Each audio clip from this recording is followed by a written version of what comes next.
Hi hello welcome to our Ratnalahari TV channel. ప్రతిరోజు మన channel ద్వారా కొత్త కొత్త విషయాలు తెలుసుకుంటున్నాక ఈరోజు ఒక కథ విందాం. కథ పేరు ముసలి ఎద్దు. వెంకయ్య అనే రైతు వద్ద ఒక ఎద్దు ఉండేది. అది వయసులో ఉండగా ఉత్సాహంగా పొలం పనులు చేసి బండిలాగి వెంకయ్యకు ఎంతో సాయంగా ఉండేది. క్రమంగా ఆ ఎద్దు ముసలిదైపోయింది. వెంకయ్య ఒకనాడు సంతకు వెళ్ళి బాగా బలిష్టంగా ఉండి వయసులో ఉన్న వేరొక ఎద్దును కొని తెచ్చుకున్నాడు. అప్పటి నుండి దానికి దండిగా మేత వేసి కొడితి పెట్టి జాగ్రత్తగా మేపుతుండేవాడు. ముసలి ఎద్దుకు మాత్రం కాస్త ఎండుగడ్డి వేసి ఊరుకునేవాడు.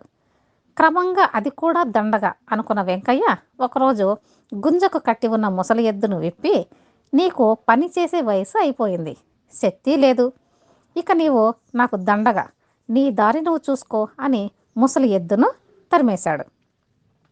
ఏడుస్తూ వెళుతున్న ఎద్దుకు గోపన్న అనే బాలుడు ఎదురొచ్చాడు. ఎద్దును చూసి ఎందుకు ఏడుస్తున్నావు అని అడిగాడు. ముసలి ఎద్దు తన జాలిగాథ వినిపించింది. గోపన్న ఒక ఉపాయం ఆలోచించి ముసలి ఎద్దును తీసుకొని వెంకయ్య ఇంటికి వెళ్ళి, ఈ ఎద్దు నీదే కదూ అని అడిగాడు. అవునన్నాడు వెంకయ్య. దీన్ని నాకు అమ్ముతావా, నీకు 1000 వరహాలు ఇస్తాను అన్నాడు గోపన్న. వెంకయ్య ఆశ్చర్యపోగా, నీకు తెలియదా, ముసలి ఎద్దును ఇంటి ఎదురుగా కట్టేసి రోజు దానికి నమస్కరించి మేత వేసి వెళితే బోలెడు ధనం వస్తుంది అని చెప్పాడు.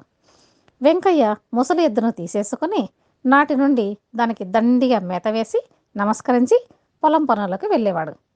ఆ ఏడు దండిగా వర్షాలు కురిసి పొలం బాగా పండడంతో లాభాలు బాగా వచ్చాయి. అదంతా ముసలి ఎద్దు వల్లనే అని సంబరపడ్డాడు వెంకయ్య.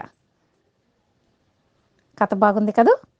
నచ్చితే రత్నలహరి టీవీ ఛానల్ని సబ్స్క్రైబ్ చేసుకోండి. ఇంకా నచ్చితే ఇతరులకి షేర్ చేయండి, లైక్ చేయండి. Thank you.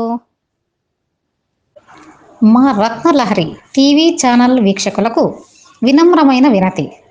మా వీడియోలు మీకు నచ్చితే ఎందుకు ఆలస్యం, వెంటనే మీ మదిలో మెదిలిన కదిలిన భావాలను మాతో పంచుకోండి.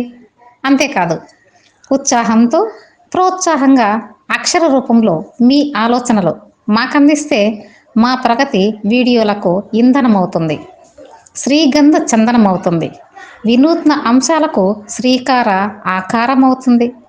మీ ప్రగతికే మా ప్రయత్నం, మీ ఉత్సాహమే మాకు ప్రోత్సాహం, మీ సలహాలు సహకారం మా ప్రగతికి అవసరం. మా రత్నలహరి టీవీ ఛానల్ న్యాయ నిర్ణేతలు మీరే కదా. మీ ఆదరణకు మా ఆత్మీయత, అభినందన, చందన వందనాలు. సర్వే జన సుఖినో భవంతు.